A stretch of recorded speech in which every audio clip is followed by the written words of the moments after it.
This conference will now be recorded. Bessie Johnson. Here. Killen. Here. Alex Johnson. Here. Coburn. Here. Canopa. Here. Trying to find all the counselors on here, where all of you went. Don't see Rich. Rich, do you have your video on? Yep, I'm in my upper left-hand corner. I don't see Rich. Oh, there he is. I found him. He's kind of kitty corner from Bill on the laptop. Okay, we are set. All right. We do have a couple public this evening. I see Rich. And so on the agenda is a legislative public hearing regarding planning files CP 0120 and DC 0120. The applicant is the City of Albany Community Development Department Planning Division. I call to order this legislative public hearing at 7:18 p.m. If you wish to testify, there would be two options available which were described on the agenda.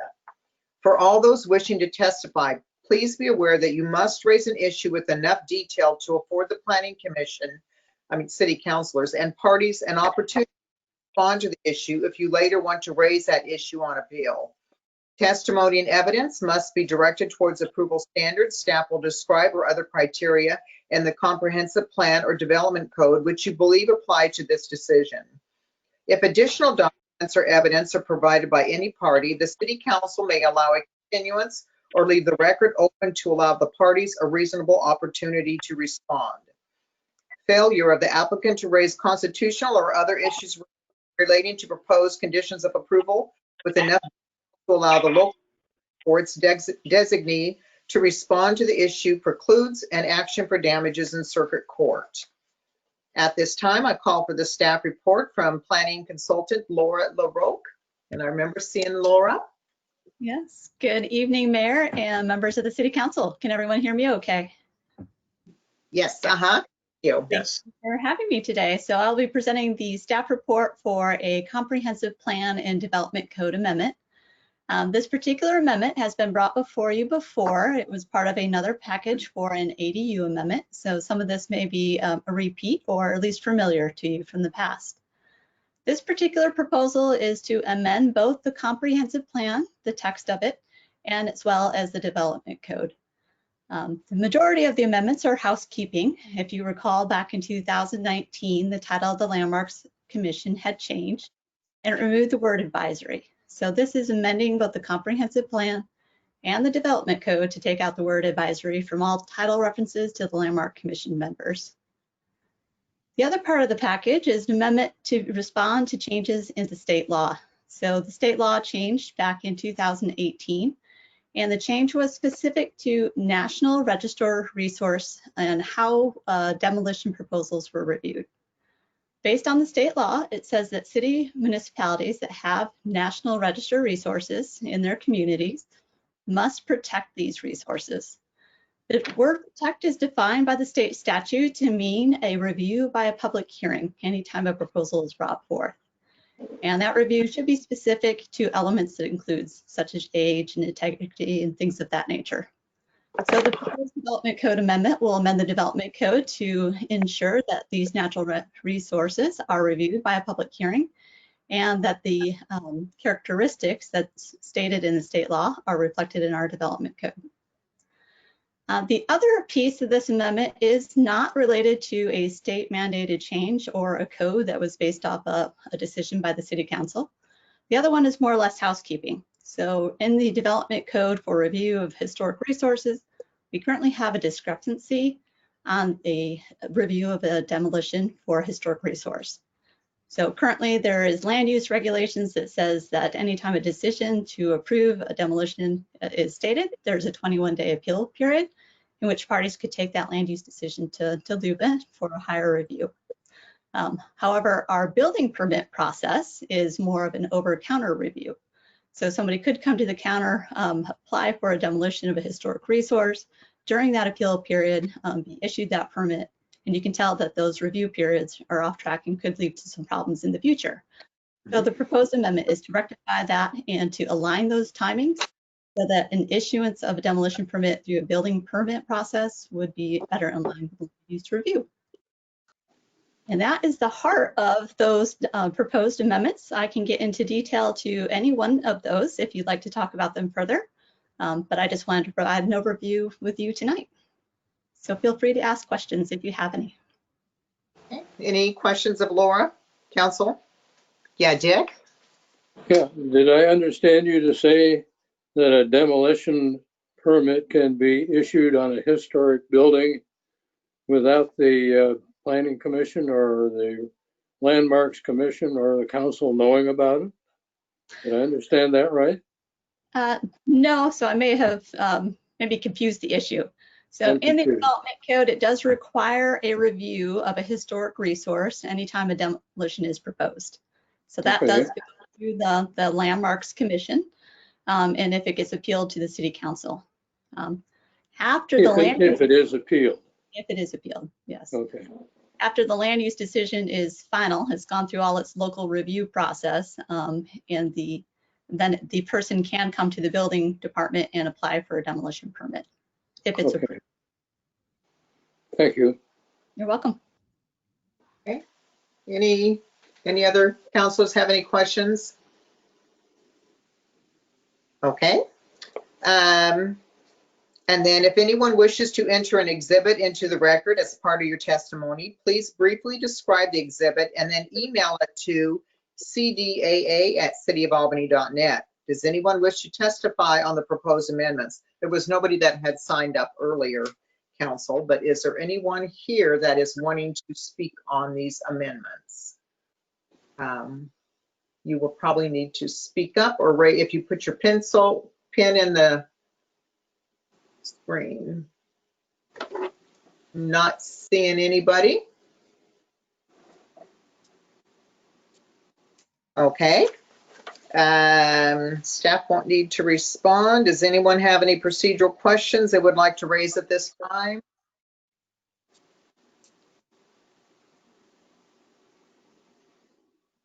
Okay. And with that, then I will close the public hearing at 7:24 p.m. And then council, do you wish to discuss this or ask any more questions? All right, and with that, you do have some motions, or would you like to have the city attorney read the do a first reading of the ordinance, which is on page 5. Yes, I asked that Sean read the ordinance first time. Okay. An ordinance amending ordinance number 4836, which adopted the City of Albany Comprehensive Plan, and amending ordinance number 4441, which adopted the City of Albany Development Code, by amending the Albany Comprehensive Plan and the Albany Development Code text and adopting findings. Move that read a second time. In title only. Title only. Yeah. Yes. Is there a second to that? Second. Okay. All those in favor say aye. Aye. Aye. Opposed, same sign. Okay. Second reading, please. An ordinance amending ordinance number 4836, which adopted the City of Albany Comprehensive Plan, and amending ordinance number 4441, which adopted the City of Albany Development Code, by amending the Albany Comprehensive Plan and the Albany Development Code text and adopting findings. Move for the adoption of the ordinance. Second. Okay. So the only thing on adopting this ordinance, council, is that to include option 1, because there was no changes that you were suggesting. So correct? So do you want to make sure the motion reflects option 1? Yes. Okay. All right. Yes. Okay. Any discussion? And I think a lot Again, yep, nope, I found them. Okay, all those in favor say aye. Aye. Aye. Opposed, same sign. Okay, motion carried. All right. Thank you, Laura. A legislative decision of the City Council may be appealed to the Land Use Board of Appeals by filing a notice of intent to appeal not later than 21 days after the decision becomes final. Within 5 working days following adoption of an amendment or new land use regulation, the director shall forward to the Department of Land Conservation and Development a copy of the adopted text and findings and notify the department of any substantial changes which may have occurred in the proposal since any previous notification to the department. Okay, all right, we took care of that hearing. And next on our agenda is another legislative public hearing regarding planning file CP 0320. The applicant is the City of Albany Community Development Department Planning Division. I call to order this legislative public hearing at 7:27 p.m. And if you wish to testify, there were 2 options available which were described on the agenda. For all those wishing to testify, please be aware that you must raise an issue with enough detail to afford the City Council and parties an opportunity to respond to the issue if you later want to raise that issue on appeal. Testimony and evidence must be directed towards approval standards staff will describe or other criteria in the comprehensive plan or development code, which you believe apply to the decision. If additional documents or evidence are provided by any party, the City Council may allow a continuance or leave the record open to allow the parties a reasonable opportunity to respond. Failure of the applicant to raise constitutional and other issues relating to proposed conditions of approval with enough detail to allow the local government or its designee to respond to the issue precludes an action for damages in circuit court. At this time, I call for the staff report from Planner David Martineau. And David? Hi there. So just a brief report. Public facility plans are an important part of the comprehensive plan, but they remain their own standalone separate plans. However, they provide an interconnecting link of technical information in the comprehensive plan. Within each of the public facilities plans, there is a complete inventory and conditions assessment, listing of anticipated short and long range projects, project descriptions, timing, cost estimates, and funding mechanisms. Historically, there's an appendix in the comprehensive plan called Appendix 6. And that appendix would provide a list of projects and their timing for each of those required facilities. But as the public facility plans have been updated over the years, the project lists in Appendix 6 have been replaced by references simply listing the public facility plans as supporting documents to the comprehensive plan. So this is simply just a proposal that recognizes that there are updates periodically to public facilities plans and that there's enough cross-references in the comprehensive plan to take somebody to that supporting document. The Planning Commission considered these amendments at a public hearing on July 13th, 2020, and unanimously recommended that the City Council approve the proposed amendments. And with us tonight also, we have Engineering Manager Rob Emmons on hand to help answer any questions you may have. Okay. Do any councilors have clarifying questions regarding the staff report? It's pretty straightforward. I have no more questions. Okay. If anyone wishes to enter an exhibit into the register part of the testimony, please briefly describe the exhibit and then email to caa@cityofalbany.net. Does anyone wish to testify on the proposed amendments? If you could please put a camera on and put a pin in your front of your screen, and I should be able to find you.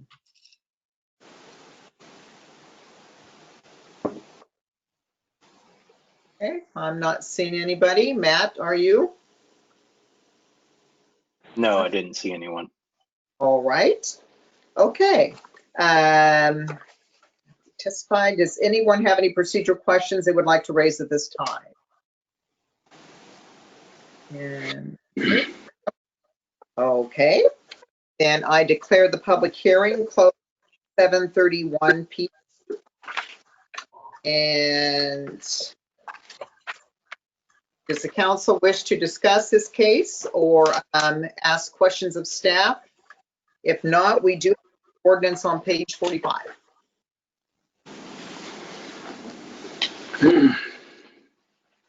Ask that the ordinance be read. Okay, First All right. reading. An ordinance amending ordinance number 4836, which adopted the City of Albany Comprehensive Plan by amending the Albany Comprehensive Plan text and adopting findings. Move that the ordinance be read a second time in title only. Second. Second. all those in favor say aye. Aye. Opposed, same sign. Okay, second reading. An ordinance amending ordinance number 4836, which adopted the City of Albany Comprehensive Plan by amending the Albany Comprehensive Plan text and adopting findings. Move to adopt. Second. And also, with option one, the text amendment, correct? Rich? Yeah. Yeah. Okay. That way you will know. All those in favor, whoops, all those in favor say aye. Aye. Aye. Opposed, same sign. Okay, all right. David, is that what you needed? It is. Thank you both or all of you very much. Have a good Okay. evening. You too. A legislative decision of the City Council may be appealed to the Land Use Board of Appeals by filing a notice of intent not later than 21 days after the decision becomes final. Within 5 working days following adoption of amendment or new land use regulation, the director shall forward to the Department of Land Conservation and Development a copy of the adopted text and findings and notify the department of any substantial changes which may have occurred in the proposal since any previous notification to the department. All right, that up our hearings. And next is business from the public. There wasn't anybody that had signed up earlier that had sent an email or contacted staff, but is there anyone here then this evening? I see Sean Kidd, but it's not Sean Kidd in the window. And staff, I'll get to you in just a sec. Is that? Yes. Sean Mayor. arranged for a few people to testify in his office. Oh, okay, all right. To come in, and so I let him come here. So I was gonna say, boy, Sean, you kind of changed. Changing looks is like. Okay, all right. Go ahead, and could you state your name and then furnish your address, please? Okay, my name is John Morey, M-O-R-E-Y. I live on 120 Churchill Downs, or excuse me, 210 Churchill Downs Street, southeast, here in Albany. I'm a lifetime Albany resident. The reason I'm here is because I'm a president of the Albany Pickleball Club, and I'm here to support the neighbors of Mr. Furry's property. During our weeks through pickleball, we have around 16 hours a week that we play at Hackleman Park, right across the street from the property. And during this time, for the last years, when there was a house there, and now there's not a house there, but there's still problems with. We've always had situations where police cars have been showing up, people walking around and have nowhere to go. We never had anybody physically come over here and threaten us at the pickleball courts, but they'd be standing around and just kind of being a nuisance, that type of thing. We have probably, like I say, 100 plus players, 100 plus members, but we've probably always had around 40 people playing. Well, the situation is now that my wife and other women won't come and play anymore besides pickleball times because of the location and because of the threat of the people across the street. So I'm here just to support these homeowners that lived next to the property. But it is a nuisance for the Albany Pickleball Club to have these across the street. The biggest thing is coming over and sleeping in the grass and just being there. I know I can rattle on here for a while, but we do have grandparents that bring their grandkids, and they won't do that no more. and won't even let them go play over in the park anymore because you just don't know. So I'm just here to support, and I hope the situation can be resolved. And thank you very much for your time. Thank you, John. I thought it looked like you, but when I'm sitting there seeing John Kidd, in his video, I'm like, what is going on? Was there anyone else that was with you in the room with you that wanted to Yes, speak? sir. Yes, two more people here. Okay, go ahead and Thank you. Yep, thank you. Hello. Could you state your name and then furnish your address, Wanda, please? I'm Wanda Sheeler, 125 Expo Parkway, Northeast, Albany, Oregon, 97322. And I'm here about the 610 Sherman Street, David Furry house. I have a rental house right next door, which they've given me 30 days notice. They're moving out because they can't put up with this garbage that's going on. It all started kind of when we started kind of remodeling the house and trying to clean up the neighborhood, and had it surveyed, the property surveyed, which the property line was hooked onto his house. But I moved my fence, I built a fence as far as I could go, and I left him have a foot on his side of the house so he could get around it, but not big enough to put bicycles through. Because that's what was happening. The homeless was bringing bicycles through my property, setting them up against my house, just throwing stuff all over the place. So I started building a fence, and they got to a certain point to where he had an old fence built back towards the back, and my fence guys were starting to move it, and they said he threatened them that he was going to poke their eyes out if they touched his fence. Wow. So guys called me that far away, so I went over and I said, well, I'll go over and try to talk to David. So I parked in front of my rental house, started walking over to David Furry's house, and 6 policemen right there put me to the ground face down because they didn't know who I was. And I laid there on the ground until they figured out who I was, which was fine. I was just glad that they were there because of what was happening.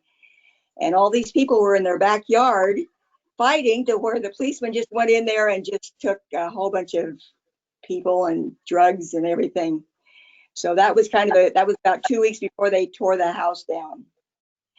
And I put up cameras. I had 3 cameras around the house, and all 3 of them got stolen. They would take a plastic bag and put it over their head, go up there and steal the cameras. And I turned them into the police, but I couldn't really prove anything. So I just, what was he going to do? So when they started tearing the house down, my cameras came alive. So does that tell you something? Anyways, I sent the pictures to Chris Shendell at the time that the cameras showed a big grub hole taking his house down. So my cameras were in. And then another thing, I'm finding that they're using over the fence. They jump over they jump over David Furry's fence that he's still got up back there because I haven't been able to touch it. Jump over the fence, and they've been going to the bathroom on my property using old rags to wipe themselves. I'm going to be blunt with you. I've had the police come and look at it, and it's just disgusting. And so that's another thing happened. It's just, I'm just about done with it. And then another thing at playing all over there, something that he forgot to say, that the restrooms, they've got porta potties there, and the pickleball people pay $100 and some to rent the restroom, and they break the locks, and they go in there and they just trash the place. I wouldn't use those for no amount of money. I mean, some of them do go over there and use them, but they come back just shaking their head because it's such a mess. What else was I going to say? As far as the fires going, they build fires out there at night with pallets, and there's ashes. many times my renters call me and say there's flames and ashes, and I say, call the fire department or call the police, but they're scared to because they're going to come over and do something to them. So their daughter had her car parked out by the road, and they came and broke her window out. The rocks were still laying there by her car door, broke the window. And so of course they're not going to want to call, so they call me. But I don't know, I go over there and sometimes the police are there when I get there, but it's I don't know, the flames and everything with the fire. It wouldn't take much to burn a house down nowadays, now with this heat like it is. So I just, hopefully we can do something to remove them from the property. It's just getting out of hand. I don't know if you've seen any pictures. I did send some, I think Sharon, I sent you some. They're just tarps, one tarp right after another. And it's just bicycles and in and out and in and out all day and all night. Sometimes at 2:30 in the morning, my renter will call me and say, they're keeping me awake and I have to get up and go to work in the morning. They're screaming and yelling and fighting with each other. And I said, call the cops. So I call the cops. But anyways, it's just getting out of hand. I think that's kind of all I have to say right now. So Thank you, Wanda. You've been very patient throughout this whole process. It hasn't been easy getting to where we're at today, but my heart goes out to the neighbors. It's got to be very comforting, to even sleep at night, but we will do all we can to be able to get that resolved. So, but yeah, thank you. Was there anyone who wanted to speak in the room? Yeah. Wanda, we got one. Just a minute. Okay. All right. Thank you. Mayor, Peter here. I'd also point that I think Mr. Jess Durfee is online too. He had hoped to address you all as well. Okay. Right. We will get him too. Okay. Yes. Yes, sir. My name is Keith Murphy. I live at 3110 Lebanon, Oregon. My wife and I own the house on 610 Sherman Street, right beside David Fury. I've been over there several times, trying to be nice about what they're doing. But I don't know how many people are living there, but it's a bunch of them. And the one time I went over there, he's got one of them has a dog that he turns loose, and it goes and poops on Wanda's property, and I guess he thinks it's fun, but it's not. And one of the renters sometimes steps in it, and I was out there talking with her when it got come over there and pooped, and he come over there and was calling it, and I told him, I said, if you keep that dog loose and it comes over again, I said, I'll kill it. And he said, no, I'll kill you. And I said, you better make the first shot count. I said, because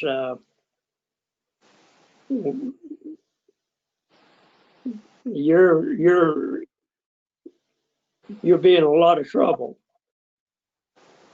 And I haven't seen the dog since, nor him, but there's a lot of them over there.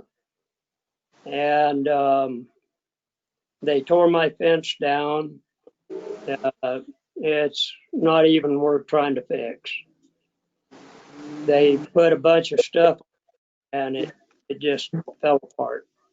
I let the police know about it, and you know, after it gets torn down, it's too late. They have fires just about every night, and the fire department don't even come out anymore. I think they came out twice, and that's the last heard they came out. So my sister-in-law has called several times and they didn't come out. You'd have to ask them why they don't come out anymore. Maybe they're scared, I don't know. But anyway, they're making a real mess over there, and everybody seems to be afraid of them. So I guess that's about all I've got to say, except if something's not done soon, I guess we'll take matters in our hands. Tell them there's a daycare center across the street. Oh, and the daycare center is close by too. So, you know, I hope you guys do something about it soon. Okay. All right. Thank you, Mr. Murphy. I'm so sorry your tenants are having to deal with the conditions at that property. So thank you. Was there anyone else in the room? No, I think that's here in the room anyways. So I think there was Jess Durfee online. Jess, did you turn your camera on, or do you have a camera? Yes, we're here. Okay. I don't know if you can see or not. We live at 1135 7th Avenue Southeast, which is on the corner of 7th and Sherman, and the Furry House is directly behind ours. We've lived there for 18 years. Lived there for 18 years, and we put up with this for that long. It's terrible. There's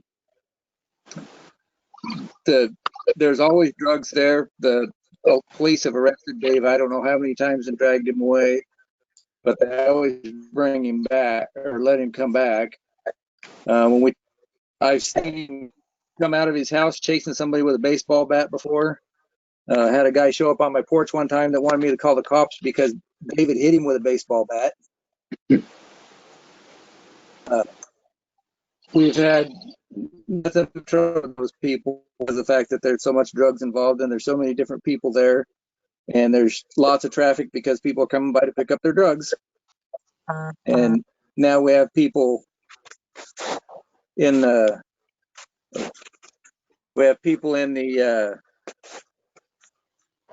park sleeping and whatnot, and then a lot of times they go to Dave's house, they spend a few minutes in there, and then they go back over to the park and sleep. So imagine what they're doing. Anything to add? We constantly call the police. We've had several occasions where they're screaming, fighting, banging, throwing things all night, all hours of the night. I have to be to work at 6 o'clock in the morning. Half the time I don't get sleep because I'm dealing with this. And it's like you go over mistakes. Oh, okay, yeah. Nothing ever gets removed. It's removed to water off of the post. And it's just stinks so bad over there. It's just nasty. I mean, you don't even know what you're smelling. It's so bad. It looks like a garbage dump is what it basically looks. And there's probably like 7, 8 people living over there right now. Are we still on? Yes. Okay. And I guess that's about all I got to say. It's just, I just know something needs to be done. Thank you. Yeah, I'm so sorry having to deal with this, and we are going to try doing all we can, and I do think we're going to be having an update the council will be later on over this issue. So we will do as much as we can as soon as we can do. Those conditions are just uncalled for. And we hope to have people in a higher standard of living than what they are living at. So, and it's pretty much a health hazard too. So, but thank you. We will do all we can to help out the neighbors. Okay. Mayor, we appreciate all these comments, but I think that if the council would like, Marcia and Shane might be able to give you a little context for just exactly how much we've dealt with. Okay. Oh, and then just said, Mike, have a question? Yes. I would like to know what we are doing. It sounds like, I mean, what are we doing to rectify the situation? It seems like to me like it's gone on long enough, and how do you put an end to it for once and for all? Period. I think Sean will say a few words about that. He's got it for you later. Sean, did you want to mention? Yeah, I can answer some of that now, and then I was going to give an update to council on the litigation regarding this property in executive session at the end of the night. But so far, this property was declared an imminent threat to public safety and health back in January by Peter, based on the conditions of the property. It had no electricity, it had no water, it had no sewer. The house tested 60 times the acceptable limit from the state for meth, and there was really nothing they could do to salvage the property, and yet they kept coming into the property. We had it boarded up because it had been declared a safety hazard. They kept ripping the boards off coming in, and finally, based on that, we got wind that there was a young child staying there as well with all the meth in it. Peter had the property demolished. That happened in January. Shortly thereafter, they started setting tents, and at that point, we couldn't arrest them for trespassing, but they continued the criminal activity that was going on the property. So we we continued our case in circuit court, which is where we are right now on that. And I know this gets old, people saying this, but it is what it is, as they say. But the coronavirus took 4 months of hearings out of our court system. And so we were scheduled to have hearings back in February. They got delayed. They got delayed again. They somehow retained legal aid to represent them in this matter. And so legal aid filed a motion to dismiss. And but I'll talk about that in executive session. But anyway, so and Peter and Marcia can talk about this too. We are trying to get it cleaned up. We thought that having the house raised would solve that problem. Unfortunately, it has not, and so we're still going down the path. It's tarps. Yeah, Not even tents. I'm being told there's tarps. It's not tents. They're just pouring tarps over sticks and stuff. So, and then Marcia and I think Shane may had something they wanted to add to it. Okay. All right, Chief. Marcia. Good evening, Mayor and Council. Yeah, this is definitely a difficult property for the city. As Tom said, we demolished the house at the end of January 2020. Since then, we've had over 50 police-related calls at the location, ranging from a variety of things, code compliance type of things, drug activity, disturbances. At one point, we tried to remove the porta potty from the park to try to cut down on the foot traffic to and from the park. That actually made things much worse. So it's definitely a problem property. My direction to our folks is wherever we see a violation occur and it occurs in our presence, or there's actionable information, we will act on that. We've issued a number of citations, made warrant arrests, so on and so forth. We do have constitutional protections of the people there. We can't just enter the property and take it over, but we do what we can with the information that comes in. I have a nice written summary that I can submit to any council that would like to see it. It came from Chris Schendel. We've been there over 50 times since the end of January. Okay, all right. Chief Wooten, did you have anything? Yeah, I'll add a little bit here.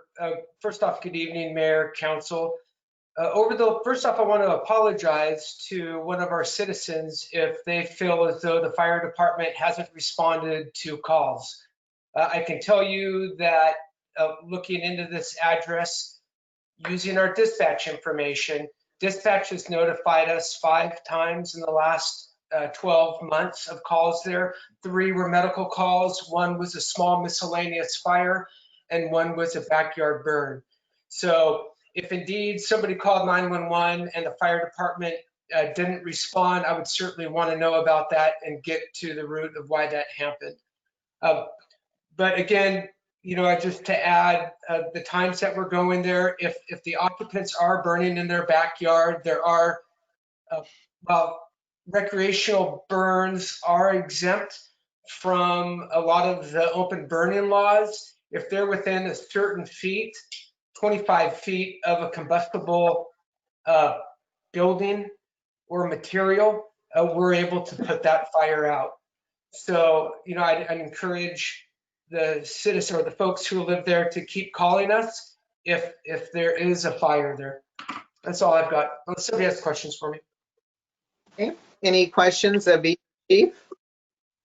Also, and I want to make sure that there is quite a bit of folks that are logged on. Was there anyone else over this issue on the property that's on Sherman Street that wanted to make some more comments on it?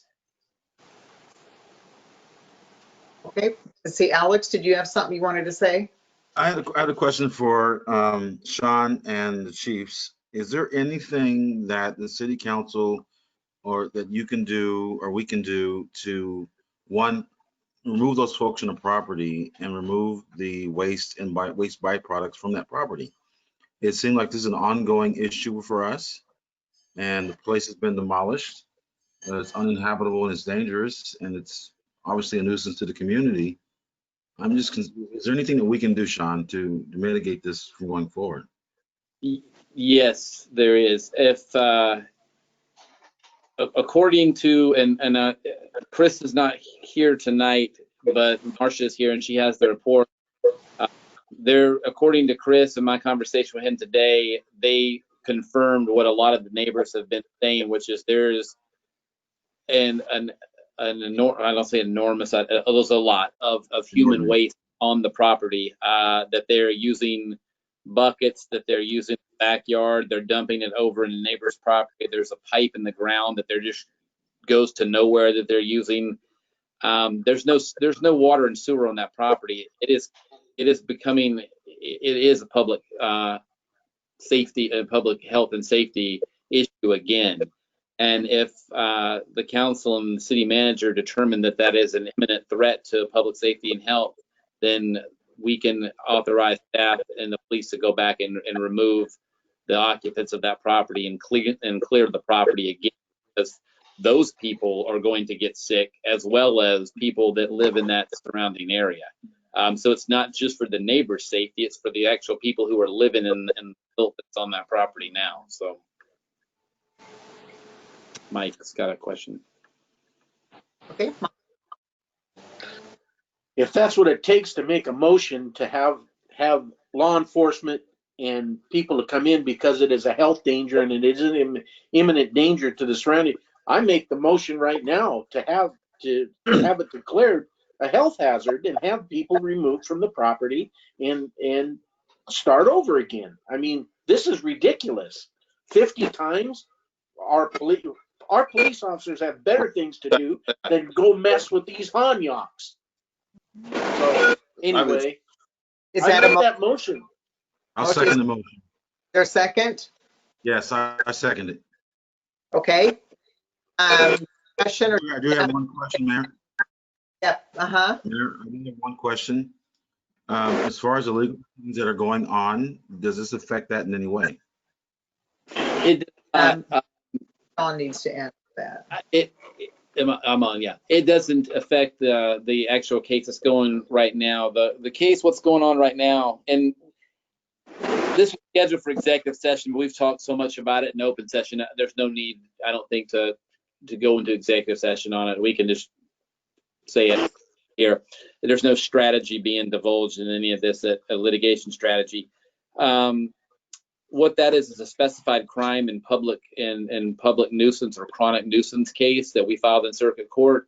That gives the city the ability to shut the property down for up to a year, depending on what the judge rules. That's the case that's been stalled out because of the coronavirus, and we have a hearing scheduled on October the 8th on that case. But that's dealing with mostly specified crimes and things that make it a chronic nuisance. If once that case goes through, if the city is successful in their prosecution of that, then the city can keep people off of the property. But in this case, because of the health concerns that we have, the city can go on the property.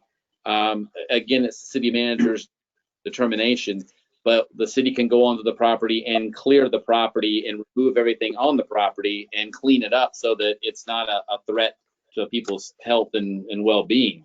But so they're different. So a long-winded answer to that, Councilor Johnson, is no, it won't affect the case we have going forward. No, definitely. But yeah, Rich has a question, and then I got one too.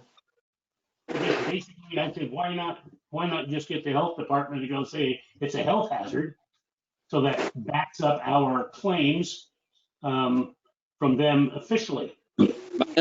My understanding, Councilor Kellum, is that they were out there today with the police, and I'll have to confirm that with the chief and Christian Dell, but that is my understanding that the health department has been involved with this. So. Well, I mean, get a declaration from them. In fact, this is, in writing, that this is a public health issue. So our back is covered, and I guess with that, unless we have some other thing, we can vote. I have a question then, Sean. So if we do get it cleared, everything off, I could see Mr. Furry coming back, setting up camp. Can we put up some big chain link fence, tall somehow? How are we going to keep them out of there? Well, unfortunately, at this point, we cannot keep him out of there because he still owns the property. And until the case for the circuit court case on specified crimes and chronic nuisance property goes through, we are not able to keep him off of this property. We can keep him from endangering himself by coming onto a property that has open sewage on the property and that type of stuff, but we can't keep him off of it once we do that. So he could come back again and set stuff up again. I'm hopeful that won't be the case. And we're in negotiations. His attorneys at Legal Aid right now as well, but it doesn't seem to be doing anything with the health conditions over there. They seem to be deteriorating on a daily basis, and so yeah, where we're at. So it's Legal Aid is wanting to basically enable a health hazard if they're going to try to protect them to stay on that property. Yeah, it's an unusual situation. I was surprised Legal Aid took the case up. I really was, because Legal Aid, in my opinion, has done a lot of really good work and help people that are in need of assistance and can't afford it on a lot of things. This is the first time I've seen them take a case like this, so I'm not really sure. I have some. That would be a topic for executive session. I have a theory on that that I wouldn't share in the public session, but I can see why they're on there, why they're represented. Okay. Ooh, I'm getting a lot of feedback from somebody's mic. So, okay, council, any more, or Bessie, you had a question? Well, I did, and I can understand wanting to go clean it up, but what's going to happen? I mean, we have property in an area that people used. Okay, we've got 6 feet of chain link fence plus the barbed wire on top, and they cut through the fence. So what we're gonna be doing is cleaning it up for him so that it's nice for him to go back to. You know, my biggest worry is for the neighbors. You know, if we're gonna do anything that has expense to it, maybe we can help the neighbors build a higher fence so that they can't throw the waste over and stuff like that, because the neighbors need more protection than they do, because they're gonna stay there. I mean, if there's some way we can do it legally and get them out of there, but you know, they're gonna go back again and again and again. No, they're not. We won't allow it. Well, so on the fence issue, we have codes that would prohibit us from going higher than a certain height on fences in the city.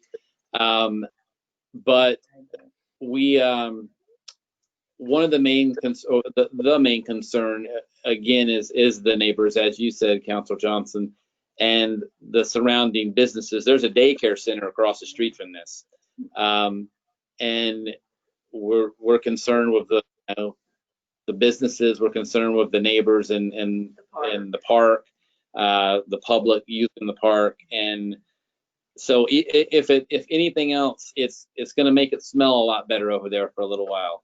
You know, and I get what you're saying, that there's nothing stopping it from coming back. I'm just hoping that the other case goes through, or maybe we can get a resolution with Curry beforehand and take the property back. It's right now there's several judgments on the property that are unrelated third parties to the city. The city has a 6-figure judgment on that property, and then there's 4 years worth of back taxes, to my knowledge, that are on that property. So, Can you put no trespassing signs up? Yeah, so they got 2 more years before it's foreclosed on. Okay, any council, do you have any other questions over the motion? Okay. Could you repeat it? The motion was actually declare a health hazard and basically shut the property down. Is that it? And to clarify that motion, so under our code, if I could get the motion to maybe be modified a little, our code requires that the city manager makes that determination, and only he can do that. But it could authorize our city manager to do that. So if we could do that. Is that okay, Mike? That's okay with me. That's fine. Okay, so the motion is to authorize the city manager to declare it a health hazard. That sounds better. Yes. I second it. Yeah. Okay, what'd you say? I second it. Okay, thank you. What'd you say, Dick? Is there any? I said that sounds better than the first motion. Okay. All right. More discussion on the motion. All those in favor say aye. Aye. Aye. Opposed, same sign. Okay. So we're going to talk about it in executive session. Yeah, we'll see if Sean wants to continue with that discussion in executive session. Okay, and the neighbors, Wanda and the other property owners, hopefully this will help. Keep fingers crossed that they will not come back. So, but we're sure sorry what you didn't have to deal with. Thank you. Okay. All right. We're still under business from the public. And Stephanie, I think you had raised your hand, but I lost you. There you are. Okay. And you'll just need to name and address. Hello, my name is Stephanie Newton. My address is 839 Fifth Avenue Southwest, Albany, Oregon. And I'm actually coming before the City Council today as the chair of the Human Relations Commission. So, doesn't strike in communities from some distant place. It often begins at home, brewing silently on the surface. It grows in divided communities that have residents who feel powerless or voiceless, and communities where differences cause fear rather than celebration. Seeds of hate take root and thrive in communities that are receptive to it. And after the 2 recent hate crimes, which are currently being investigated by the Albany Police Department, there's no denying that hate is rooted here in Albany. As a community, we need weed out hate by uniting against it and taking swift action. So the fight against hate requires community leaders willing to take an active role. So the support of the mayor, the police chief, city council members, business leaders, etc., and others can help our community address the root causes of hate and help turn bias incidents into experiences from which our community can learn and heal. So when leaders step forward and act swiftly in the wake of a hate incident, like the 2 incidents that just recently happened, victims feel supported, community members feel safe, and space for action and dialogue can grow. So at the Human Relations Commission meeting last night, members from our community came forward and they shared their own lived experiences and also expressed their concerns regarding the 2 recent hate crimes that happened here in Albany. So as a commission, we all listened and we also brainstormed a way in which we can advocate and create change here in our community. So the reason why I'm here before you, the City Council today, the entire Human Relations Commission would love to extend an invitation to the entire City Council to join us at a future to be determined date to stand up to hate, bias, and microaggressions here in our community by hosting a facilitated community conversation centered on Albany's commitment to diversity, equity, and inclusion. And I know that there's hardly any details. This was proposed last night, so details are forthcoming. But I'm here tonight to ask for the council's commitment and support in hosting this event with the Human Relations Commission. Thank you. Okay. All right. Thank you, Steph. And council, do you have any questions? Over. Okay. All right. Is there anyone else that wanted to speak under business from the public? Need you to kind of put your mic on and kind of. Ron Brockman. Did I hear anything? Did I hear Yes, something? Ron Brockman. Okay. Hello, Ron. Yes, gotcha. And if you can state your name and furnish your address, please. Yeah, my name is Ron Brockman. My address is 2992 Northeast Malachi Way in Albany, Oregon 97321. And I am wanting to discuss briefly the vacant piece of property that the city owns that was part of the Lowe's when Oak Street was put in. The property that was purchased ran up to the old radio station that's there, and it's just a vacant piece of property. And I'm wanting to remodel the location, the old radio station. And in order to do that, my parking is going to require that I utilize that space. So I would like to propose that I enter negotiations with the city to acquire that property. Okay, I think we did get your email and I sent it to staff. I think the council received it, and I don't know if we have anybody on Public Works or Jeff Delane is. So Jeff, have you had a chance to even look into that, or do you want to just bring back a report? Council, what would you like? The plan was to bring a report back to council. I had asked Ron to reach out and talk details and see what we might be able to make work for that space. And so if that hasn't happened yet, that should happen in the next day or two. Then we can get a path lined out and take the issue to council, and you can consider it with all of the details. Okay, thank you. And Bill? I was just curious, is the property the piece between the back of the sidewalk and the building on Oak? No, it is the piece of property that is between Oak Street and the building itself. Well, I'm looking on Google Earth, and it looks like a 10-foot strip behind the sidewalk. Correct. It's, yeah, maybe 10 to 14 feet somewhere in there, correct. And it's rock and ivy, blackberry bushes and such. Yeah, Bill, it's basically leftover space that wasn't needed for road construction, and it's not a portion of the parcel that's anticipated to be needed in the future either. So we're thinking we can potentially make something work there. We just need to think through it a little bit and make sure we have a clear path forward before we commit to it. Okay, so it was part of a tax lot that the city bought for the Correct. roadway. Okay, You got it. Thank you. Thank you. Okay. Any other questions, council? Okay, was that it, Ron? Yes, thank you for your time.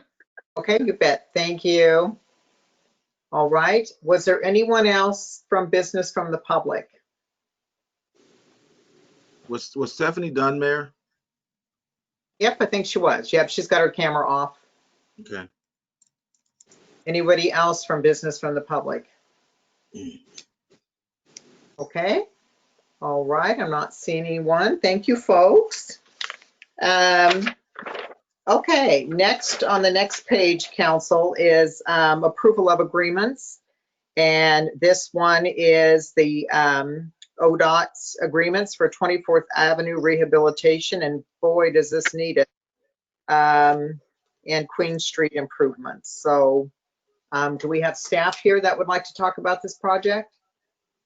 Looks like Stacy. I'm here. Good evening, Mayor and councilors. Okay, I haven't found you, but there you are. Thank you. I'll just give a quick report. So staff is recommending that council authorize the 2 intergovernmental agreements with the Oregon Department of Transportation. The agreements are included with the memos as attachments A and B. Executing the 2 agreements would provide state transportation funds that will be used towards the design and construction of 2 projects, the 24th Avenue Rehabilitation and the Queen Avenue Rehabilitation. Both of these projects are identified in the city's capital improvement program. The 24th Avenue project, it includes full street reconstruction of 24th Avenue from Jackson Street to Geary. In addition to the street improvements, sidewalk, curb ramps that meet ADA, water line, and storm drain improvements will be constructed. This project is currently under design, and we anticipate that construction will take place next summer, 2021. The Queen Avenue project will include improving Queen Avenue from 99E to Marion Street. This project, we are deferring construction to fiscal year 2022. Council may remember that Odot Rail and Union Pacific are working on a project where they're going to be improving the railroad crossing on Queen Avenue, and we want to coordinate this project to take place with the railroad improvements. The 2 agreements, they're not going to result in a net impact to the street capital budget. These projects are both fully funded, and receipt of these state funds were anticipated. Okay.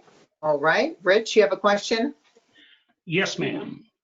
The Queen Avenue at the railroad crossing, when we first discussed this, it was talking about taking this down to 1 lane.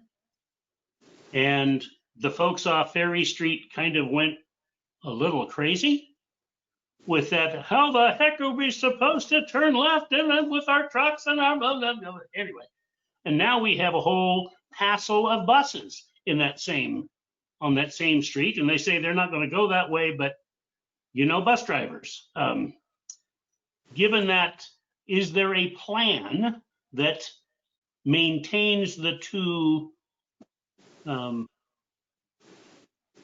southbound lanes of Queen? I believe so. I don't know if Ron Irish is actually attending the meeting, but I believe the crossing improvements, they include rerouting the sidewalk within the existing right-of-way. So okay, that takes care of my concern. Thank you. Okay. Bill? Stacy, would these be city designed and city contracted? Yes, so the funds, so the IGAs are, ODOT manages a program where the federal funds are exchanged for state funds, and that way the city can design and manage the projects versus having to deliver them using federal requirements, which generally makes projects take longer and cost more money. Thank you. Okay. Anyone else have any questions? Okay. Council, what would you like to do with this item? I move to approve. Second. Second. Okay. Any more discussion? All those in favor say aye. Aye. Opposed, same sign. Okay, motion carried. Thank you, Stacy.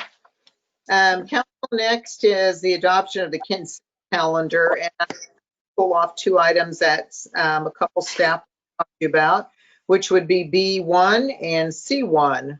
If there isn't any others to be pulled off this evening, I'll make a motion for approval. I'll make a motion for adoption of the consent calendar with the exception of items B1 and C1. Second. Okay, all those in favor say aye. Aye. Aye. Opposed, same sign. Okay, Peter wanted to talk about B, and Seth wanted to talk about C1. Thank you, Mayor, and good evening, Council. We needed to pull this application for an OLCC liquor on premises license because we need to actually do a little bit more work with respect to making sure that all the required city permits are in place. I spoke to OLCC this week, and while there is no prohibition against selling beer and wine and cider from a food truck, that food truck must be permanently situated in a permanent space. And what that means is that they need to have a lease for at least several months, and they should certainly be permitted by the city for more than 30 days, which is what their current situation is. So until they're able to obtain a permit for the next longest permit is 120 days, the city has to, in my opinion, recommend perhaps a conditional approval that we would approve that license once the required permits from the city are obtained. So that would be my recommendation to you, is that you go ahead and provide a conditional approval, and that condition is based upon acquiring the necessary 120-day permit. And I'm happy to take any questions, and I see at least one there. Okay, Rich? This is a food truck. The rules that we were talking about having in place said something about having to have sewer, something like that, in place for periods of time, that they could get something for a period of time, and we haven't really done anything with that. It just has been kind of sitting there languishing. So I guess this kind of, does that in fact throw another monkey wrench into it? Well, I believe that and Jeff is still here, so he can address this, but I believe we have done something with a barn in North Albany, who have obtained all their required permits. And the case here is they can obtain a 120-day permit, but if they go longer than 120 days, they need to go through somebody get that? That's not me. I need to go go through the regular process. And Jeff, I would ask you to comment. Yeah, I just note that we as collectively, we in multiple different departments, because there's several of us involved in food carts at different stages, got clear direction from the council the last time, and that direction included making sure that certain things were in place before we issued permits for food carts. So, for instance, waste disposal. When right now Parks receives permits, when those permits come in, they're supposed to be routed to environmental services to make sure that waste is being disposed of appropriately. There was a list of other items that were supposed to be checked. I think like inclusive of the health department, making sure they were appropriately licensed and those types of things.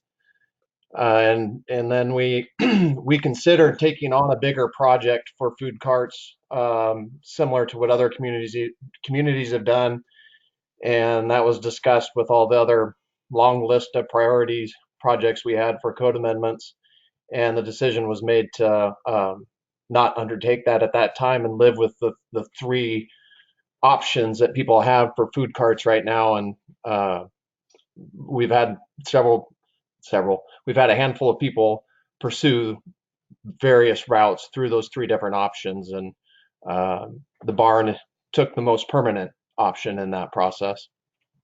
Does that I help, was under Rich? the impression that we were supposed to get a report back and give our stamp of approval. We did come back, and we had one major discussion with it at council, and then we discussed it again, and when we did the code audit and set up the larger code amendment project. And at that time, the decision was to defer further discussion on food carts, and we got direction to continue with the three options that people currently have. But we did get direction to do specific things related to a number of different concerns that council had. Okay, Alex? So the question I have is, so have they ceased selling alcoholic beverages on at those food trucks? They haven't, to my knowledge, started to do that.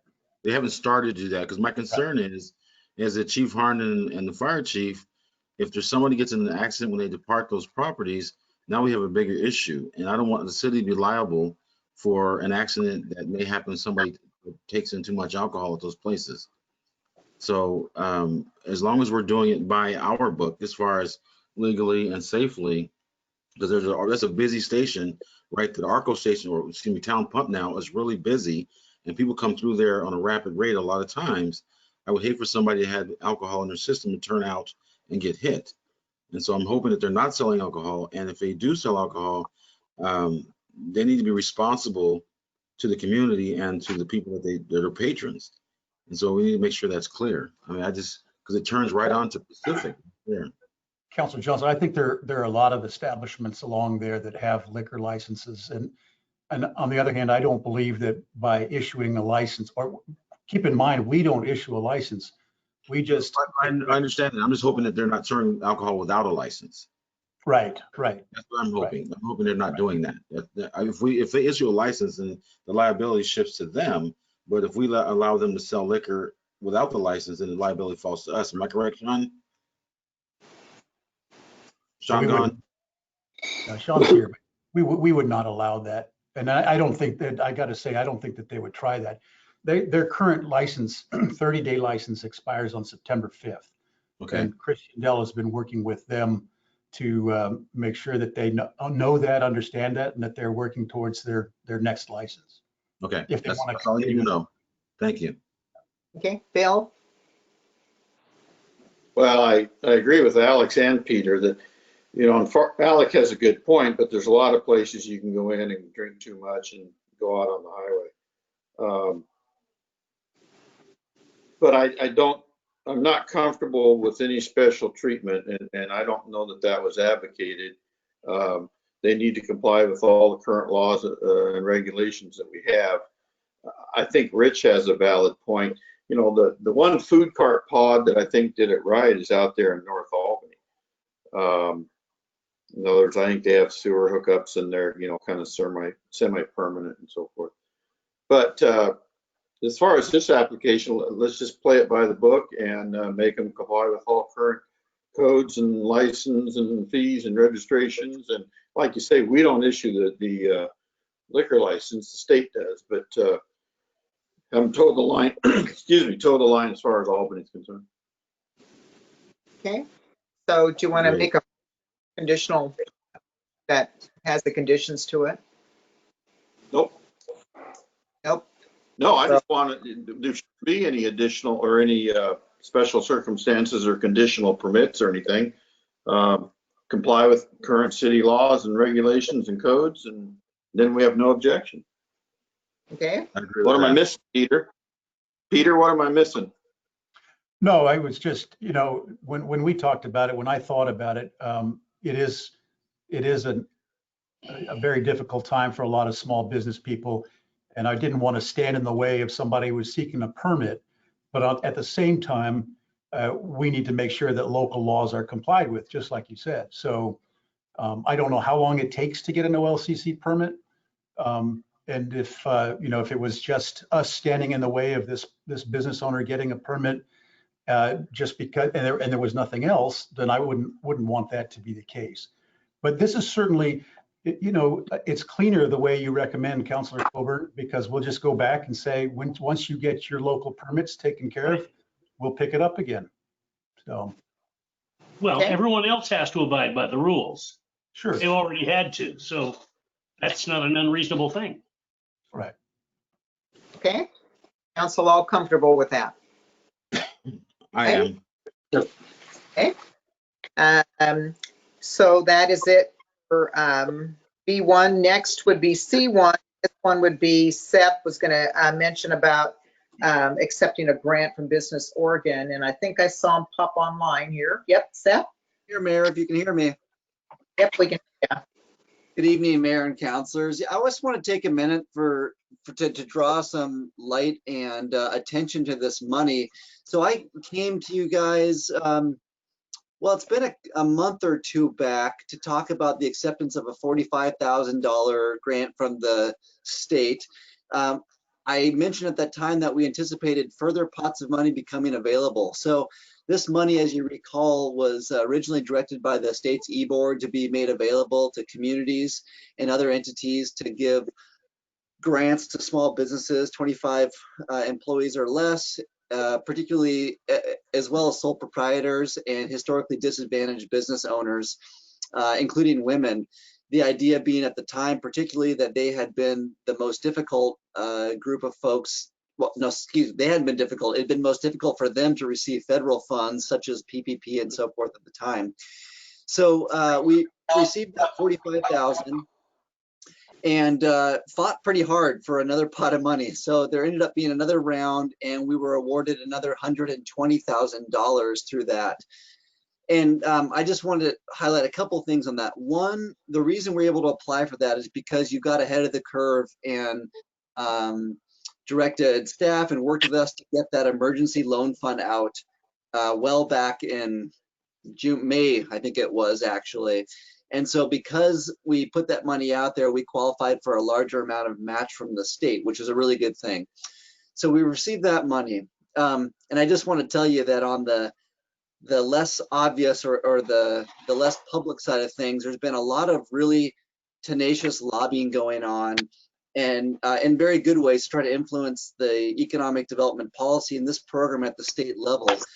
When it came out, there were some issues with the rules and how the money could be used, and practitioners such as myself from around the state highlighted those issues pretty quickly, and have been working together along with the Oregon Economic Development Association, which I'm fortunate to sit on the executive council for. And we lobbied and were effective in having some positive change for how that money could be used to better benefit our community. So that was a really positive thing. The other thing about this is we're combining this money with a couple pots.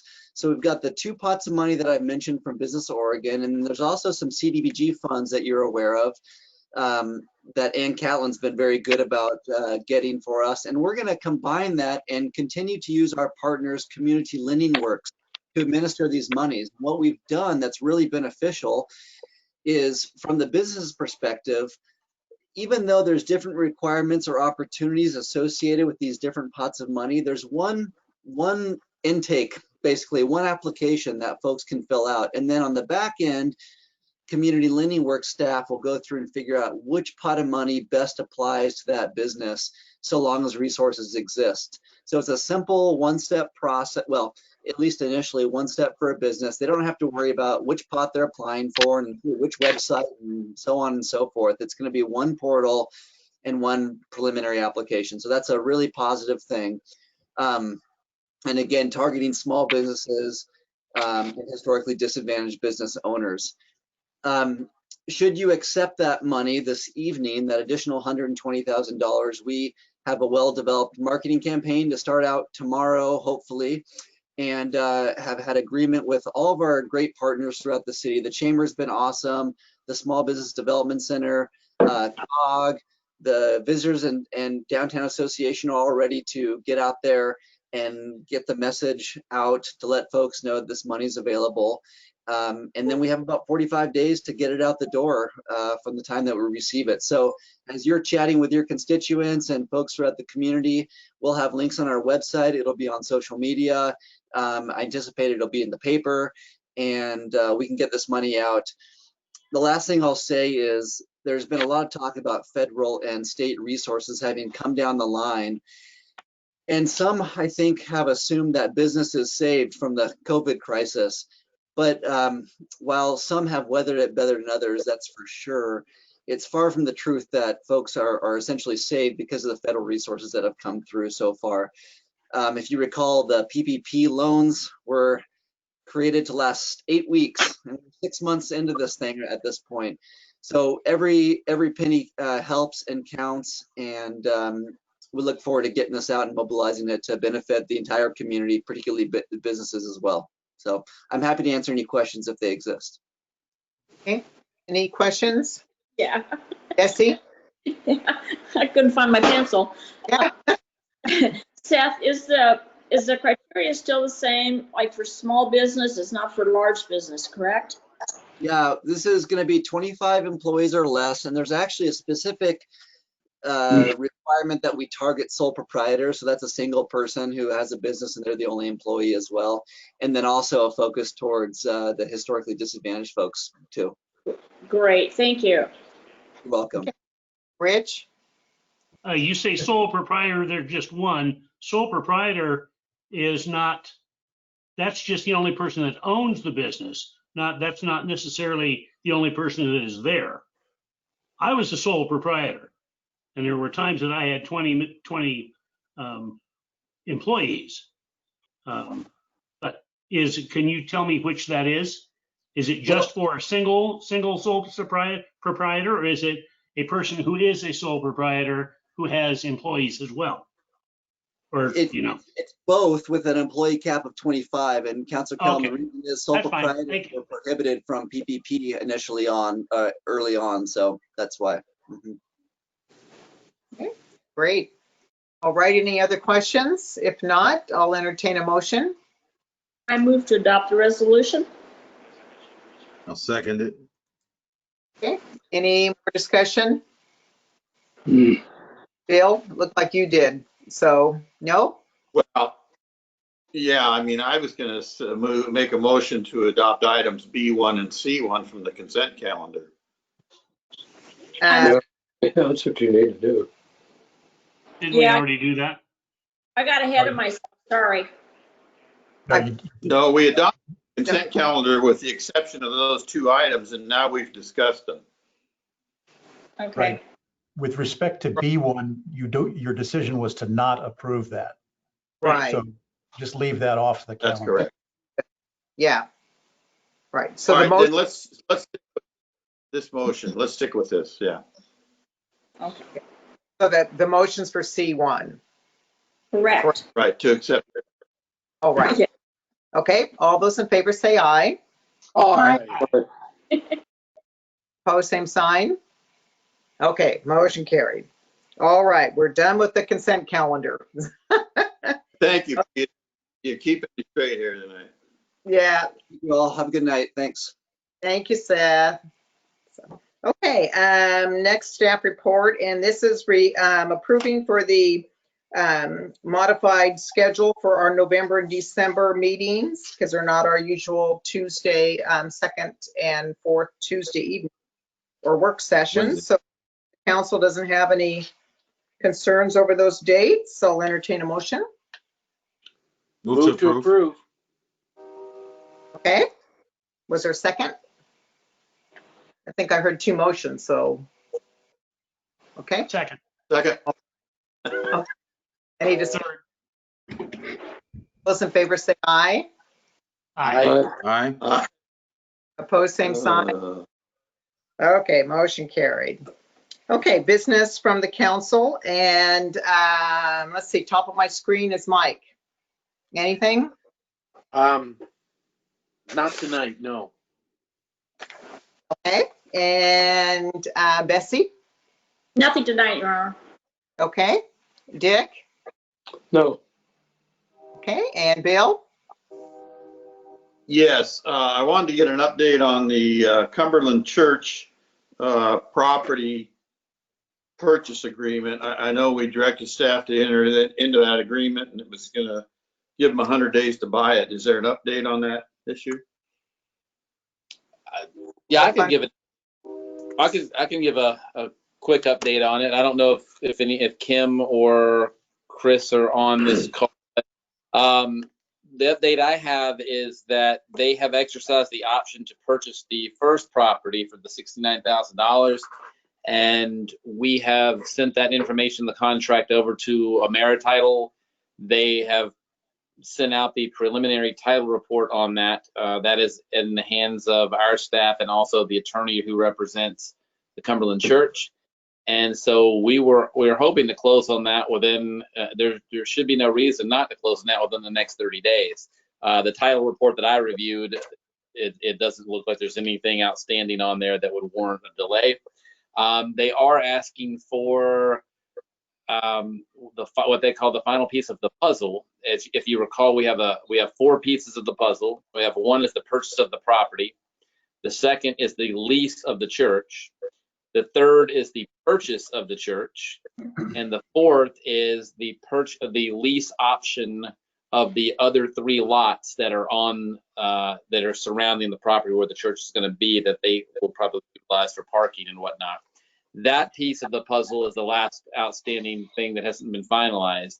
I have a draft of that I'm waiting on. I'll need direction from the council on how much we want to rent those 3 lots for, or how we go about obtaining that number, and then also how long of a term we want to give them on the lease, or and the option to buy the other 3 lots. And if they do exercise that, then how much will those 3 lots cost them? So those are the 3 issues that we need to discuss, and not putting you on the spot tonight to give me those numbers, but that's where we're at. So, but the first lot should close, we're hoping, in the next 30 days. Okay, Bill, did you have another question? Well, just for clarification, they want to purchase or lease the more property? I mean, it sounds like they're getting ahead of themselves. They haven't bought the first one or moved the church. Agreed. The way we have it now is that I'd like them to close on the first lot, and then we execute the lease of the Cumberland Church, the building itself, since they're utilizing that right now. Those 2 things would be pretty simple. The next issue is the purchase of the building.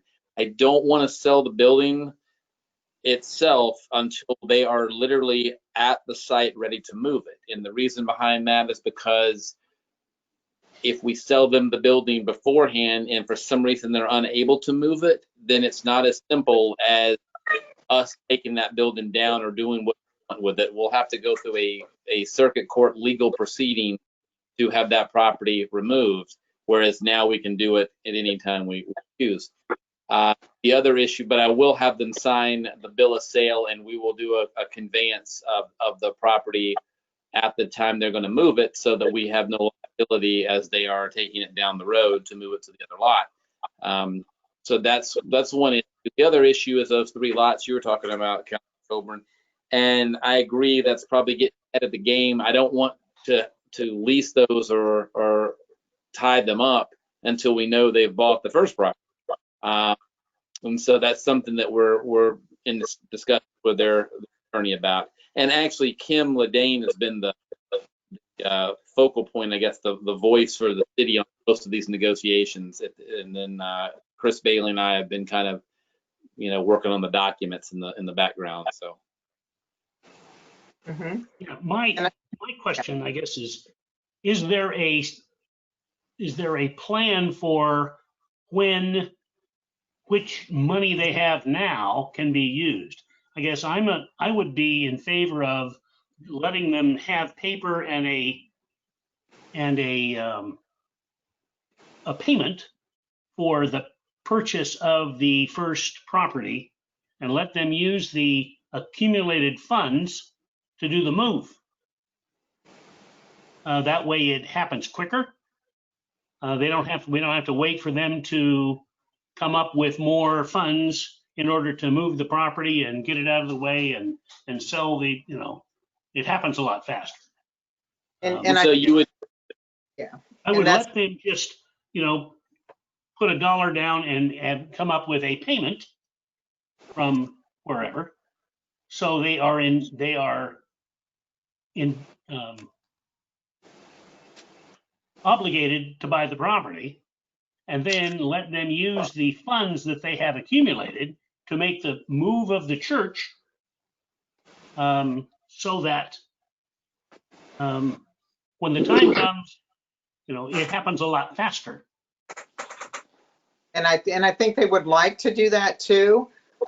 Fundraising is going well, and even Dr. Gary Goby has gotten on board. And when that guy gets to get a project done, like the carousel, he will work on it. So he will be. Well, it just gets them, down the road quicker. Yep, it is. So yeah. So and they do have in a couple weeks a nice event that's going to be a fundraising event taking place too. So they are working hard, that group. So a bunch of wonderful folks, but that is kind of their goal, is get that church moved in the spot. So, but, okay. Anything else on this then? Is that it?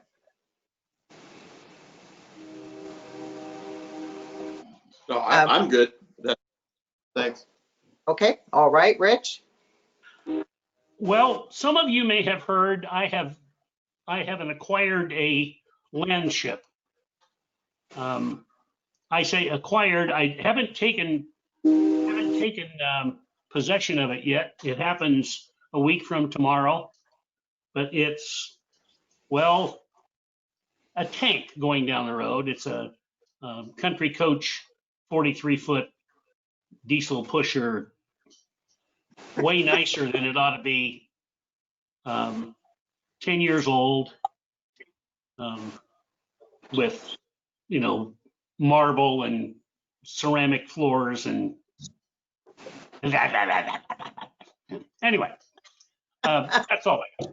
You will love it, Rich. You will love it. Yeah. You and Mike can go on some trips together. So what size is yours, Mike? Oh, 40 foot. Oh boy, Rich got you beat. I'm 33. Dang. That 3 feet is everything, right? Yeah. Yeah. Wow. Okay. Is that it, Rich? That's it. Okay. Alex, did you have anything? So, yes, I do. So yesterday I attended the HRC meeting, and Stephanie, the chair, Stephanie Newton, invited us to come together in a community forum to discuss this issue of hate and racial bias and racial injustice. And I do want to thank my fellow counselor, Mike Sykes. After that first incident, he and I had a long talk, and we actually went to that apartment and met the young man that actually saw it first. And I talked with the young lady that reported it. And both of us were quite livid about what we saw in our city.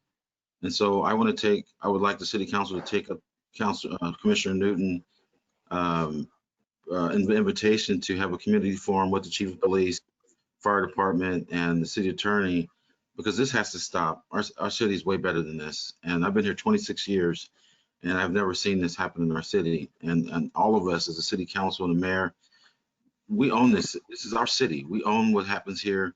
It's our responsibility to speak out against it. And I'm hoping that we'll take her up on her recommendation and have a community conversation about hate and racial bias and racial injustice. I think it's really important to happen, especially right now, after the recent events we're seeing going on in Wisconsin and other cities. Albany's better than that. We are all better than that. And I think that Stephanie has a proposal that makes sense. And I think that she could work the details out so we can actually have a committee forum. That's all I got. All right. So that kind of leads into mine, and that was from the HRC Council. Did you all get the email that was sent out this morning for the resolution for you to consider tonight? And this one would be it came to my mind about, we did do a resolution a few years ago. Time does fly. It was the one that we had, remember when there was sort of the poor literature that was put on some cars during the Veterans Day Parade. That's been almost 6 years ago, this coming Veterans. I just can't believe how the time. So we've been in a community that's always been out there really promoting a caring and, love community. And we even had that resolution. And, we do proclamation every year's Global Love Day. We really try to be able to, really try to promote, love and caring throughout the world. But as we know, we can't stop every behavior. But we can also say that it's unacceptable in our community to have any sort of this type of behavior take place. So I know, resolutions and proclamations, ones that they don't have teeth to them. There's nothing that we can do to be able to force anything, but it does send out a message to let the community know that we kind of took a stand on it. From there, too, it takes the citizens in this community to be able to really get the word out, and just so much, just be kind to one another and be kind to everyone, and just let people know that it is unacceptable to do any sort of this type of behavior.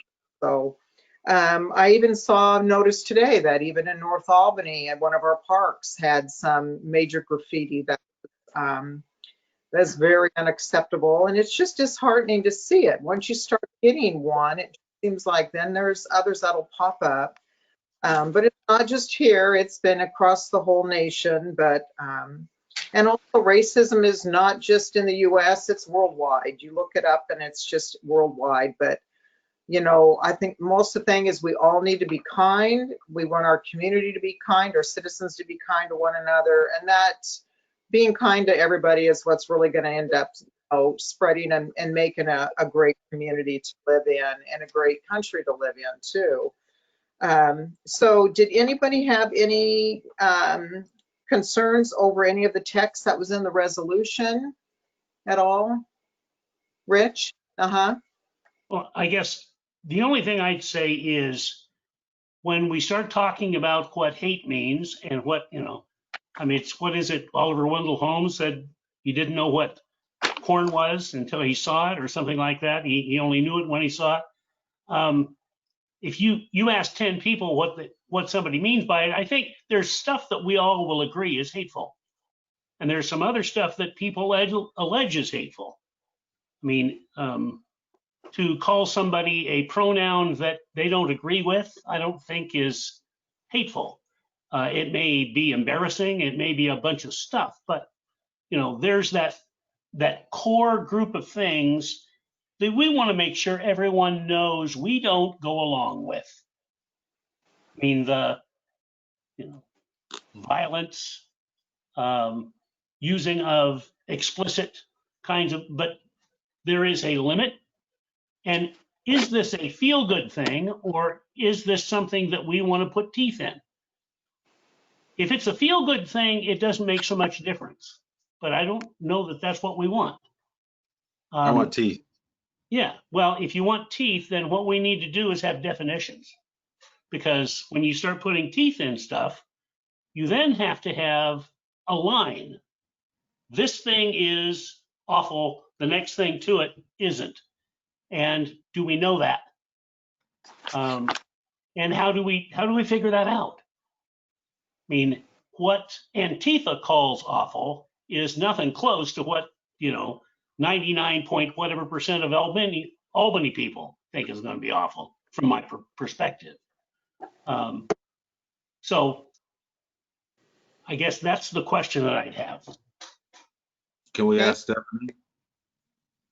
Well, it doesn't make any difference what Stephanie thinks. It's what we can stand behind as representative of the city. I mean, on her own committee, she's got people that disagree with the way she looks at stuff, and she wanted to get rid of them. Well, at some point, I mean, you could say, well, you know, they said something I don't like, or something that is generally not as good as what we want, therefore we should get rid of them. Well, what that's saying is I can't just agree to disagree with you. So, I mean, that's why I'm saying we need the definition.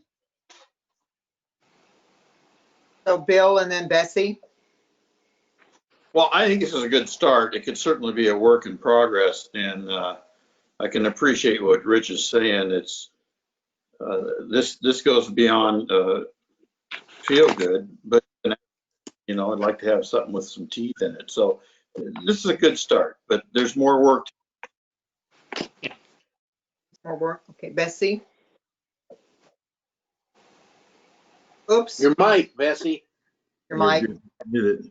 Oh, sorry. I was thinking, couldn't do that. I think if we were gonna describe everything, that document would just be volumes, you know. And this, like you said, this is a start, but there are federal and state laws that, you know, cover this. And so, I mean, I don't think it hurts to put it out there that, you know, this is how we feel. We don't want it in our city, and it's unacceptable.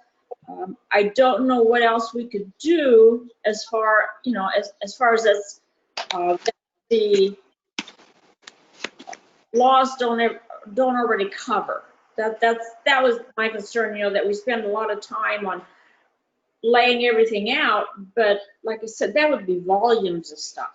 And I mean, I agree. We don't want this in our city. And like I said on the Facebook, you know, it's just awful that anybody would do it. Yeah, I'll move to adopt the resolution.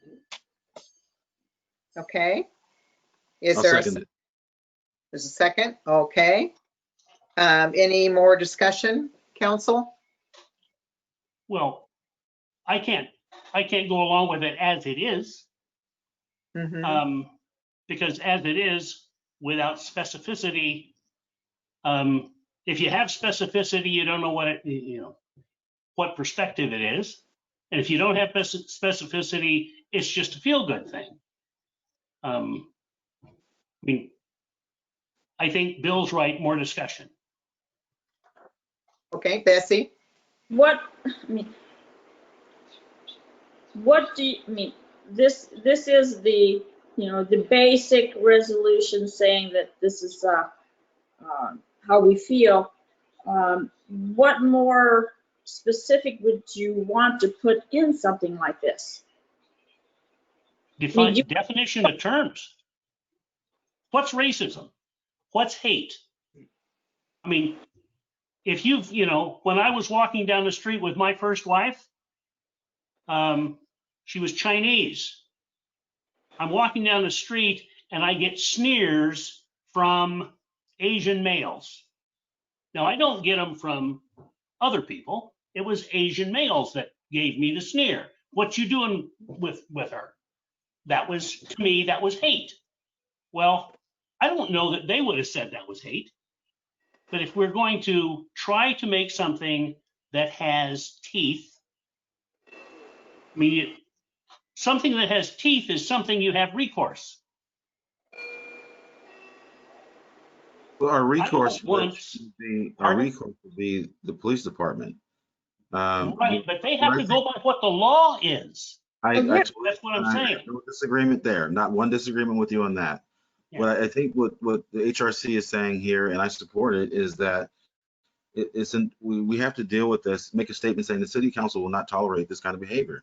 And we have a police department and a fire department, or excuse me, a police department that would would deal with this by law, the laws of the city, state, and federal government to handle cases like this. But I think a unified statement from us, the definitions are in the penal code, the definitions are in the federal law that will address that. But people need to understand that when I was standing in that parking lot and I found out that every person car that was tagged was not African American. You know, they were white people that were just living their lives, but they were trying to intimidate a senior elderly black man that lived in apartments. It's spreading, and when stuff like this spreads, it just gets worse and worse and worse. You know, and you know, being here in Albany, I've been here 26 years. And I have not seen it like this ever until the last year and a half, 2 years. Cancer spread. We all know that. And we may not have the teeth, but we have a law enforcement chief and police department that have the teeth that are our teeth, the city's teeth. You know, if we make a statement saying this is intolerable and not going to happen here, then we have people that are trained to deal with this kind of thing. That's my thing. That's why the resolution doesn't have to have teeth. We have people that have the teeth to deal with it. Well, that was my question. Do you want to have teeth in it? I mean, with teeth, we can say and mean and hope that people don't do stuff and frown when we see somebody has done it. And we can say, hey, if they can be made culpable, they'll make them culpable.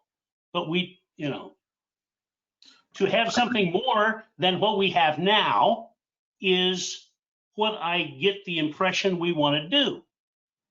Well, what we have now is what's codified in law. You see what I'm saying?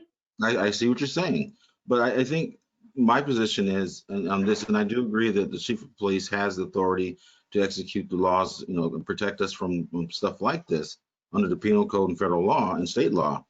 But the city council in this city cannot condone or accept these kind of behaviors. This city is more than just Albany. It's a melting pot of nations, you know, and we have a police department and the police chief is pretty darn good at what she does, or she wouldn't be here. And the city manager is pretty darn good at what he does, or he wouldn't be here. And I think that our police officers understand the current situation in the United States. And we have an HRC that's willing to make a statement and ask us to make a statement. I think we should stand behind them. And that's my thing. I believe it's the best thing to do at this point. Well, I guess my point there being is if we pass this, this is feel good. Because it doesn't do anything to the people, you know, other than what's now codified into law. Anyway, I've had my say. Okay. Any other comments? Dick? Yeah, I'd like to paraphrase the old saw and say that hate, like beauty, is in the eye of the beholder many times. And we've got all kinds of laws about what's wrong about this, that, and the other thing. And many of them boil down to hate. And I think we could have an extended discussion about hate and its various aspects and whatever. But in the meantime, I'd like to adopt this ordinance and show that it's not just that we have good intentions, but that we are concerned about a situation where some people really get the short end of the stick and have a legitimate complaint. And we need to be working on it, and we will be working on it. So again, I'll move to adopt the resolution. Yep, you already made the motion, Dick. I did. I said again. Yeah, and there was a second. So, any other discussion? Okay, all those in favor say aye. Aye. Aye. Opposed, same sign.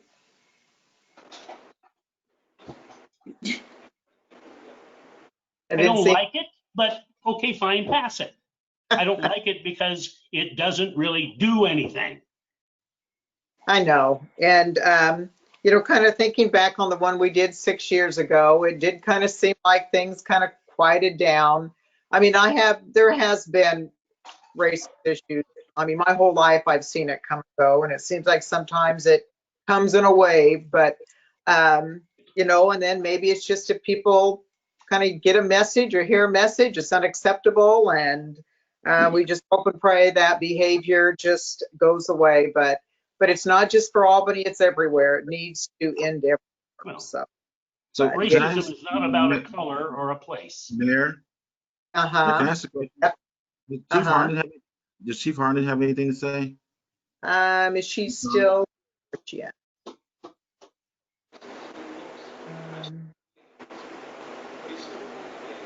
She's still here? Yeah, I think she is. I'm looking through the list of people, and I don't think I see her. I see her H. I see her H there, but I don't see her. I'm still here. There she is. Yeah. Chief, did you have anything to say?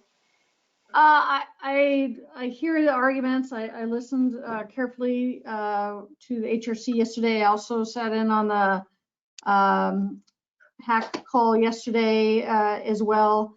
I can guarantee you that if we have a viable suspect in a case where there's probable cause, we will pursue it. And there's no doubt in my mind that if the information comes in, that we will pursue it. I do think it's important that it goes beyond the police department, that there has to be a unified statement that we will not accept this here in our community. It is disheartening and it raises fear, but I think people need to hear from us that work in government power, whether elected or appointed, that we stand with them and we don't want it here. And at least in the police department, I have the authority to enforce the law. But I hope that brings a sense of safety to folks. But they need to hear from us, I think, as far as that it's not acceptable here. Good. Thank you, Chief. Okay, so the resolution did pass, but there was one other question there on that was brought up from the HRC, and that would be having a continuing dialogue with the community. Are you wanting to, I mean, the way this is written is actually any one of you, any one of us, or if city staff had some conversation, it does not commit. Doesn't commit to like a forum. Mike? We already have a continuing dialogue. We have HRC. The dialogue is already there. What HRC is doing, I mean, I don't know how much more we can do except find the people that are doing this and send them to Portland, because in Portland it's okay to do that. So the continuing dialogue is going on all the time. And like the chief said, if she catches them and she's got probable cause, she's gonna adjudicate it. I mean, or she's gonna pursue charges against them. So what more conversation we do have to have? I mean, it's ongoing and it's happening all the time. So my thing is, if they don't like it around here, go to Portland. Yeah. Well, one of the things that's happened since June 2nd is that more and more people have reached out to me for conversations. They've reached out to the women that were part of the making sure that it was a safe event for the city. And I've had conversations with churches. I've had conversations because the people are uncomfortable talking about race, and it's really scary for some folks. And so I've been willingly, accepting invitations for coffee, accepting invitations. A lot of people are not happy with what's been seen on social media with the tagging of vehicles, and it's frightening. It's frightening to them, black, white, blue, brown, and other. It's frightening to people. And so I've allowed people to call me. We set up meetings and have coffee and just discuss race. Race is uncomfortable. It is never comfortable. But the thing about it is more and more people have opened up and reached out and said, Councilor Johnson, can we talk about this? And I'm okay with that. And you have been wonderful with making yourself known that it's about the city of Albany, and that's all it's about, the city of Albany. And I appreciate all of you for that. Yeah. The only thing I want to say is that if we have like a town hall or meetings and stuff like that, it's going to be the same people coming all the time. It's going to be like preaching to the choir. I think I think if the Human Relations Commission, has an issue or they hear of something, they can come to the council and let us know about it because, other than their minutes, we don't ever hear anything. So I'm thinking that with this resolution we just passed, it's going to let people know. I mean, the very few people that are going to see it, they're going to know that we're aware and we're here. If somebody, if there's a problem, call us. But I think, it might be later on. I don't know. It just seems like the same people would come and we'd be just preaching to that choir. So I think kind of hearing, what your thoughts are is, and I know there was not a whole lot of, time that was able to be put in with the HRC last night on discussing this. So maybe it might be best that they discuss it at their next meeting, what they were really kind of really wanting to have for that dialogue to kind of see more what can be planned, whether it's just at the HRC level or if there is a, future community type event. I think it would give more time for the HRC. They had mentioned about hiring a facilitator for this forum, but it was reminded from staff that we don't have the funds for being able to hire a facilitator. So I think maybe staff, are you okay with having that come back to the HRC at your next meeting and you guys kind of put a little bit more discussion into what your future plans were, what your thoughts were? So we already, after last night's meeting, we actually already had someone from the community step forth and say that they would pay to have a facilitator. So it would not come out of city funds. Also, I would love your commitment tonight. And I'd love to create this together, as the Human Relations Commission and the City Council. I want us to come together in unity and form what this event will be like to improve the lives of everyone here in Albany. Since it looks like there still needs to be planning, do you guys want to do more planning to it and maybe let us know at our next council meeting what all is it going to entail? What all are you planning? What's the format going to be? Maybe because right now it's asking the council to commit to something when they don't really know what the complete details are for the format. Would that be okay? I'm happy to do so, but so I just want to clarify that you guys are interested in supporting this type of forum, a community conversation, and you would just like more of the soup to nuts created. Yeah, it's up to the council if they want to have the forum or not. So if we do, I think we ought to wait till this COVID virus is over with and we can have a real meeting with the public. It could always be an online forum as well. I'm sick of this online thing. I'm just not ready to commit to even doing it until I find out more about it. And, we have made the statement and I don't know what else we could do right now. We could possibly create a subcommittee where members from the Human Relations Commission and members from the City Council can come together and create what this type of event would look like. So we can have an amendable solution for both and figure out, so we have this vision together. So we have buy-in from both groups. it'd be fine if you want to, kind of form a little, in which all council would like to be a part of that plan. I'd be more than welcome, more than happy to help out just to see what kind of format and that you're wanting to do for the forum. From there, then once it's planned, then it could come to the council for basically their final blessing. That sound okay? Yeah, that sounds fabulous. Okay. If it's going to be this fall, it's pretty much going to have to be online to have a forum, and which might make it difficult. It might want to wait and see about getting a better turnout when we don't have to be online. But maybe we can sit down and be able to discuss all that. So, Are you okay with that?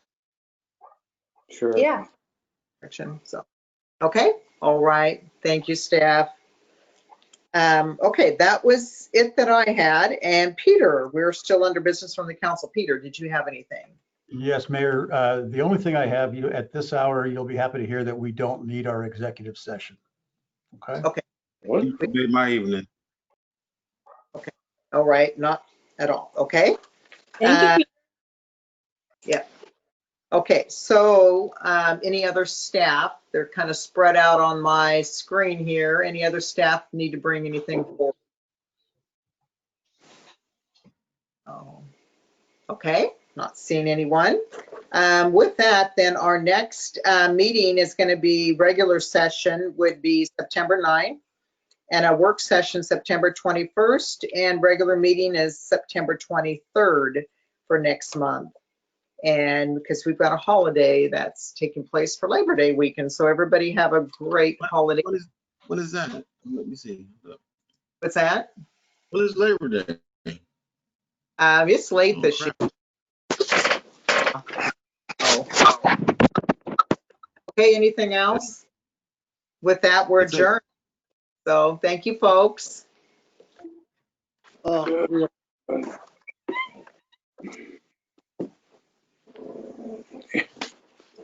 you go.